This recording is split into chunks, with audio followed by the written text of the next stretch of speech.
Hello and welcome to tonight's talk and concert with the Aga Khan Master Musicians. I'm Mary Lou Oleski, the director of the Hopkins Center. We welcome you to tonight's conversation, which is part of an ongoing conversation about internationalism and its importance in the world, and the role music and the arts can play in bringing us together. A few weeks ago, we talked about Bartok's immigration to America and the cultural richness of his music, and all that he carried with him in his journey to the United States. We've also been working with violinist Johnny Gandelsman on a commission project focused on the American tapestry of diverse cultures represented in the musics of our land. These conversations have been developed in collaboration with Ted Levin, Dartmouth music professor, who in addition to his faculty position here, was a founding producer of the Silk Road Project and is senior consultant to the Aga Khan Music Initiative. Much of his work through these initiatives and beyond has centered on global cultural traditions in music and their evolution in contemporary music making and in general society. He's joined tonight for this talk by internationally renowned pipa virtuoso Wu Man, who's also a founding member of the Silk Road Ensemble. She's no stranger to Hopkins Center audiences, and she's a member of the Aga Khan Master Musicians. We're very lucky to have Professor Levin and Wu Man with us to give us some insights into the music that we'll be hearing later on tonight, but also to speak personally about how these initiatives have impacted their lives, and this music making in particular has impacted their practice. The Hopkins Center's ongoing relationship with the Aga Khan Music Initiative is a cornerstone to our efforts to maintain our commitment to artists around the globe and enrich our own community's awareness and appreciation of global traditions and perspectives.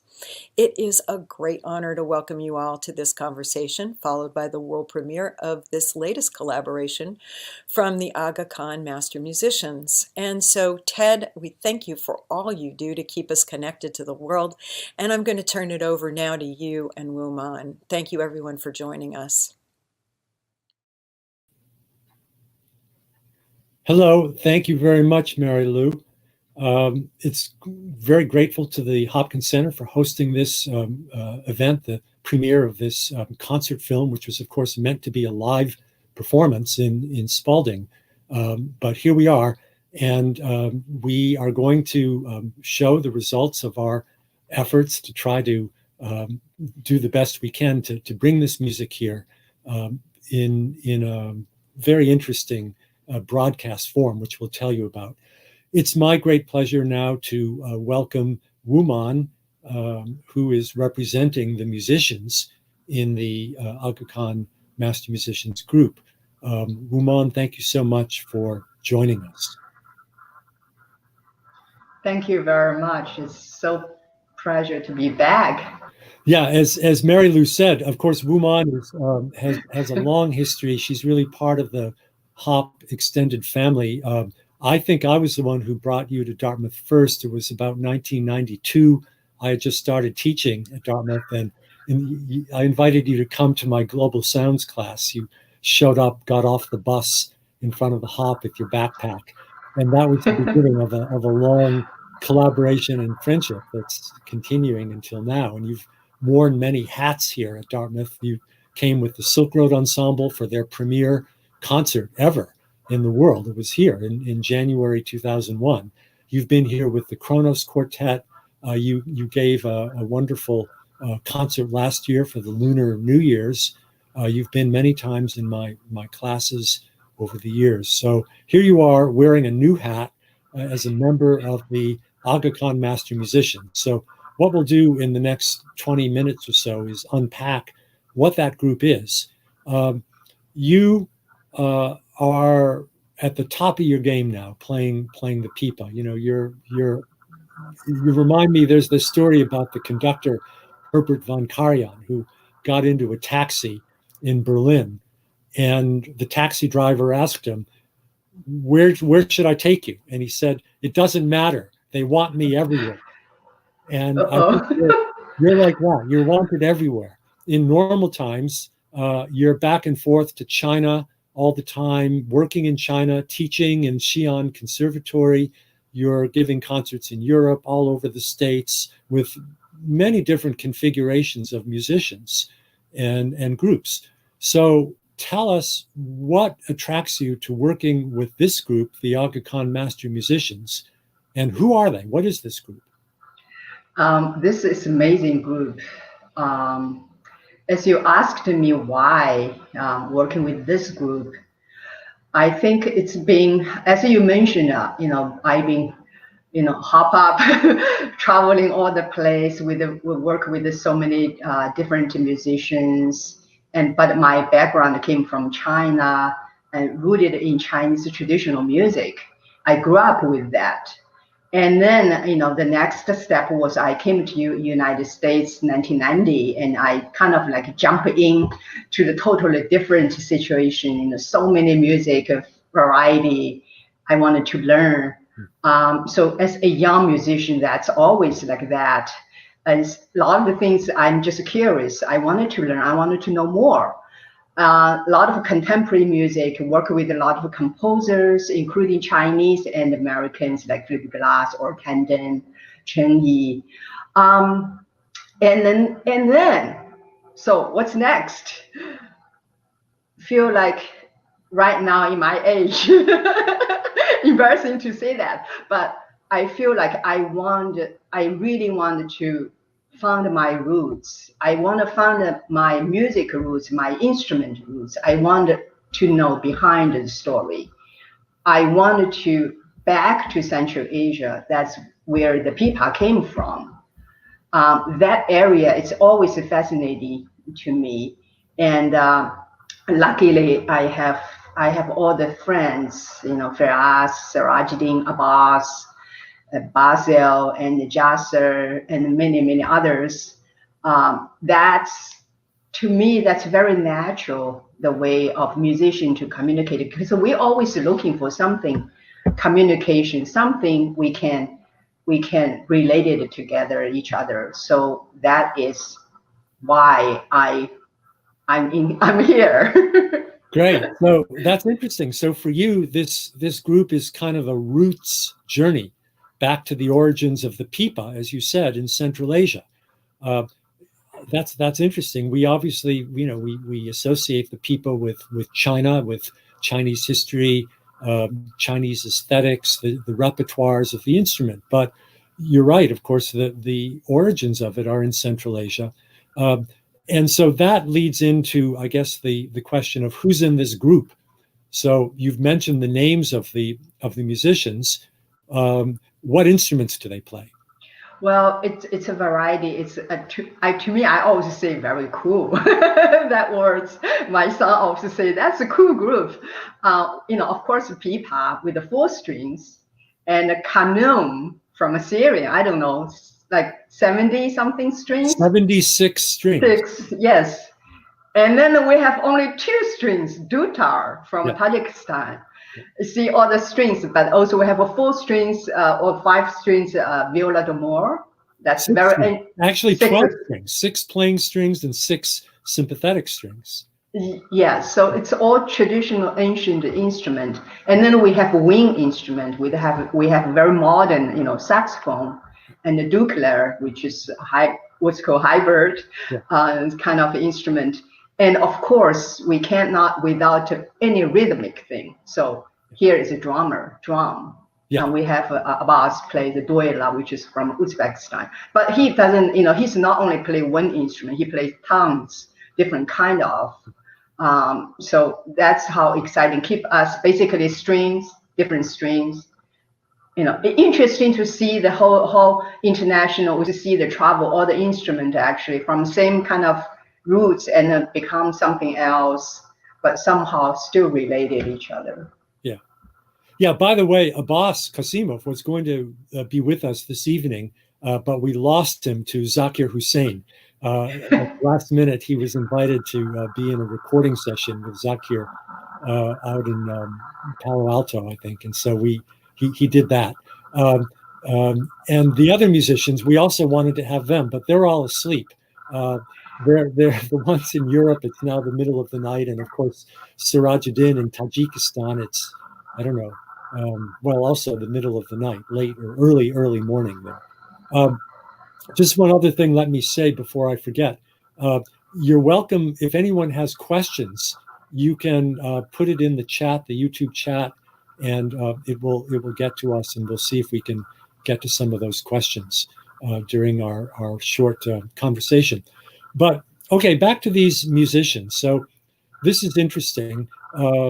I think, music more and more these days, it sort of works in terms of formulas. People find a formula that's popular, and then other people copy it. But I think out of the 7.8 billion people on Earth, this is almost certainly the only music group, that has in it a pipa, a dutar, a saxophone, a qanun, a viola d'amore, which is a Renaissance, rather a Baroque predecessor of the violin, and an Uzbek frame drum.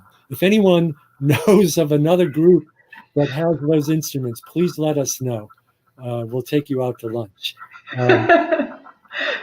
So this is a unique group, right? Yeah, but that's also kind of to us, to all my colleagues, we're exciting because, well, first of all, of course, a challenge, but at the same time, when you see the concert, when we put the concert together, we're very exciting. That works. It's like, always to say that you never know. It's always something. If you want to try it, let's try it. Yeah. So there's an experimental dimension to this group, yes? In some way, we work together.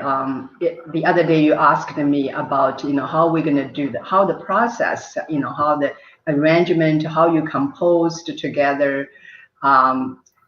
Basically, in this group, everyone composed their own music in their own way. I did a couple of pieces. I'm not a composer. Well, you are now. You absolutely are. So, well, that's an interesting question. How did you become a composer after having this rigorous training as a performer in Beijing Central Conservatory? Yeah, as I mentioned, I grew up in China, in Hangzhou, which is my beautiful, beautiful city, with the West Lake, with the bamboo, with the green tea, and play this kind of silk and bamboo music, and grew up with that. Conservatory training, of course, and something westernized, but some also traditional, so half and half. Very much like Ferraz and Basel, they're also trained from conservatory, but they also rooted it in their tradition. Over those years, we played together, we work with the composer, we play so many different kind of improvise, a lot of different type of music. And now I kind of like, someday. Sometimes I got a new piece from composer. I'm like, oh, maybe I should change here or there. And, kind of my brain starts, spinning. And then that's okay. Yeah. So that's how I started as an improviser. I started, and then I kind of writing down some melody. So that's how I started. So I wouldn't say I'm a composer, but I like to write for myself. Yeah. So you write down, or you write down some of these melodies, and then you share them with the other members of the group, and they figure out how to play it on their instrument. Is that how it works? Yeah, for this particular group, yes. So I write out the melody. So I give the idea. What I want, what I'm looking for, the structure, and then everyone very experienced as an improviser, and they will come up their own idea. So the spontaneously, every concert we will play differently. That's the most beautiful part of making music together. Yeah. So these in contrast to some of the other groups you play with, like Kronos, for instance. I mean, they're fabulous musicians, but not really improvisers at root. I think they're learning more, but they basically read music for everything. Whereas the people in this group are absolutely all improvisers, right? Yes. So that's a different, musician, different training background. But for Kronos, I did a piece. I recorded 4 times, and then put together as a piece, as a quartet piece. So that's another way to write. Yeah. So just a word about, I think I should maybe just explain a little bit about the origins of this group, and it's a little bit strange or odd name, Aga Khan Master Musician. So who is Aga Khan? Well, the Aga Khan, His Highness the Aga Khan, is the Imam or spiritual leader of the Shia Ismaili Muslims, which is a group of about 15 to 20 million Muslims. And they are a group who's put their resources into creating an organization, the Aga Khan Development Network, which is, in the Aga Khan's words, trying to realize the social conscience of Islam in the contemporary world. And so this is a development network that's doing the same kind of development work that, say, the Ford Foundation or the Rockefeller Foundation or Gates Foundation, many of these big international foundations working in economic development and health and education, social development. But Aga Khan Development Network, differently from most of these others, is very focused also on culture and arts. And it sees this as an important part of doing development work, which we do. I'm, as Mary Lou mentioned, a consultant, longtime consultant to the organization. So this group, the Aga Khan Master Musicians, its patron is really His Highness the Aga Khan, and it's part of this whole effort to encourage pluralism and tolerance and cosmopolitanism through music, using music as an example, and using this group of people whom, as Wu Man mentioned, come from Tunisia, Tajikistan, United States, etc., bringing them together, bringing their music together, and trying to find what they can share. And I should add that the group, in addition to performing, is also very active in teaching and giving workshops and master classes to music students around the world in conservatories. They've come to Dartmouth in various configurations, been in my classes. They teach in conservatories. They've traveled many countries and are trying to bring this spirit of experimentalism, of trying to find meeting points, common ground between different traditions. So for you, Wu Man, how do you assess the results? Where is it going? Is it developing this sort of effort? You know, you've been doing it now for a couple of years, but it's really now just beginning to take the form of, you know, active touring. Well, not so much active touring right now, but at least active music making, you know, and producing a repertoire of pieces that you can all perform together. Yes, you know, for tonight you will see later. That's the kind of result for which we put together last year. We rehearsed together, we discussed, and the whole process actually very, in some way, you know, like very happy. We're making music together. We talk, we discuss what's the style. We're learning to each other. I bring my Chinese tune, you know, from my hometown. You know, imagine play on the qanun. That's very different instrument. And also, if I play on the, you know, ASEA or other pieces from Syrian, from Middle East, that's very different. The way, you know, when I play Tajik piece. So I think we're kind of right now getting more and more understanding and getting more and more as a group. Of course, we're hoping could tour, and not only in Europe, in the States, maybe someday in Asia as well. So that's how we are. Yeah. Well, maybe just this, what you just said leads to a question that came in over the chat. The question is, has your hometown of Hangzhou had any impact on your musicality, or do you connect your musicality more to Central Asia as a whole? So I guess, what is the influence of Hangzhou and growing up there on your music? Well, that's a very good question. Hangzhou, it's in my body, in my blood. Yeah. Never will go away. You will hear later one piece basically from my hometown, Hangzhou. Yeah. But Central Asian, yes, that's also another part of the pipa, the instrument sound.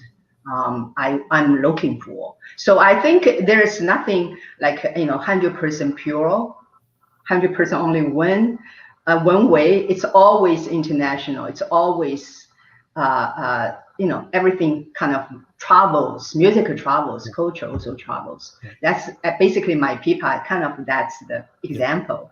Yeah.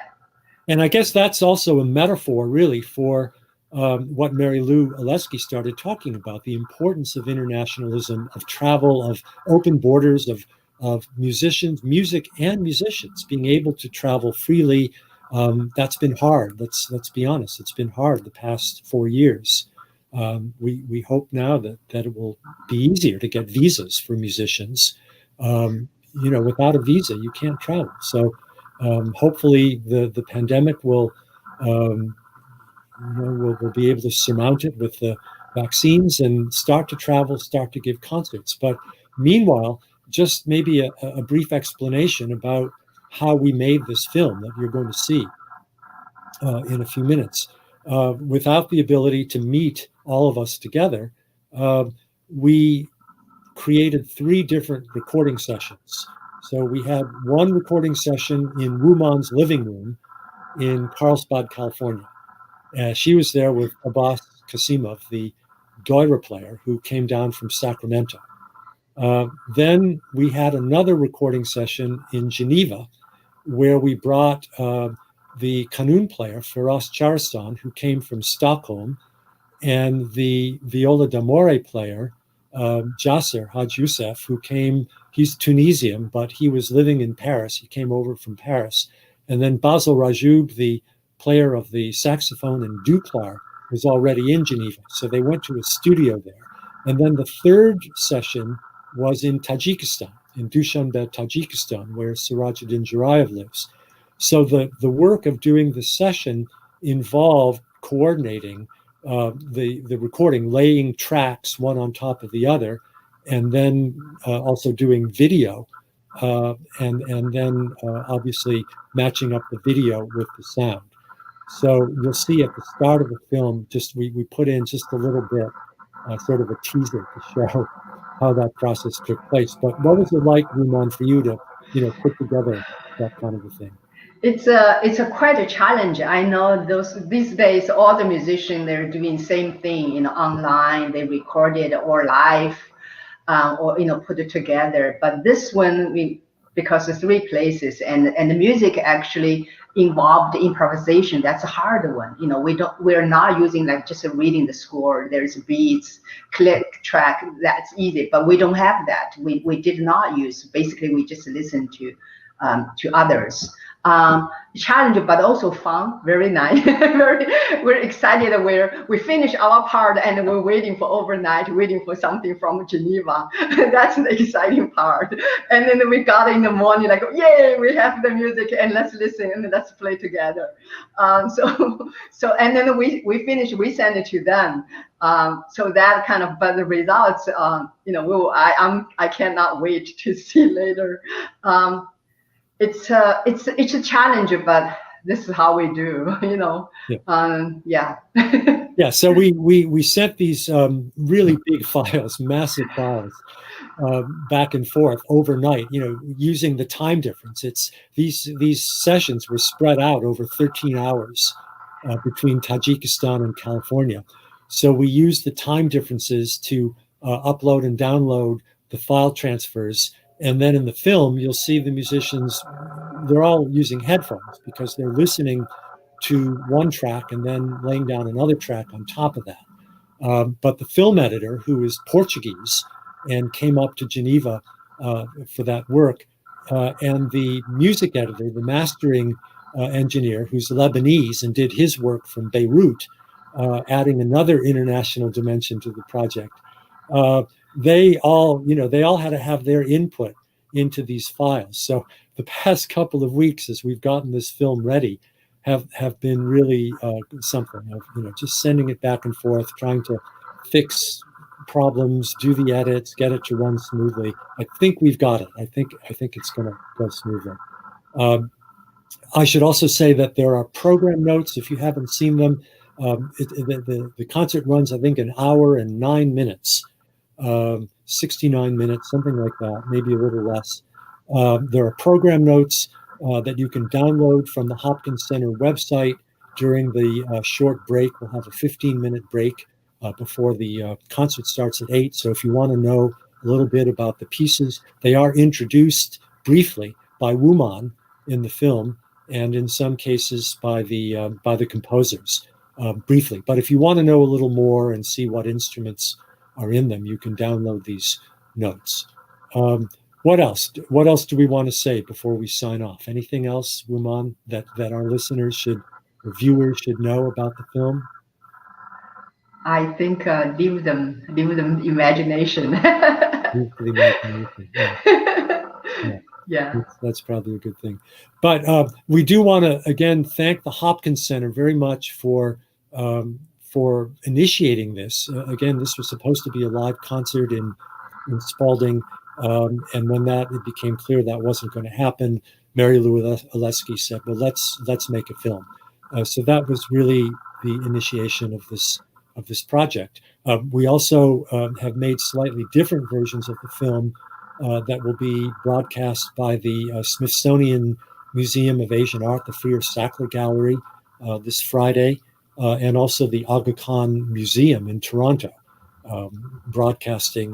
They're a little different. They have slightly different sequences for various reasons. But this is going out in a couple of different places, and we're grateful to all of the presenters who have helped to make this possible. So please enjoy the film and come back. You'll get the link. I think you probably got the link if you registered, and come back at 8 o'clock, and we'll see you then. Thank you very much, and good evening. Thank you. Thank you. Thank you.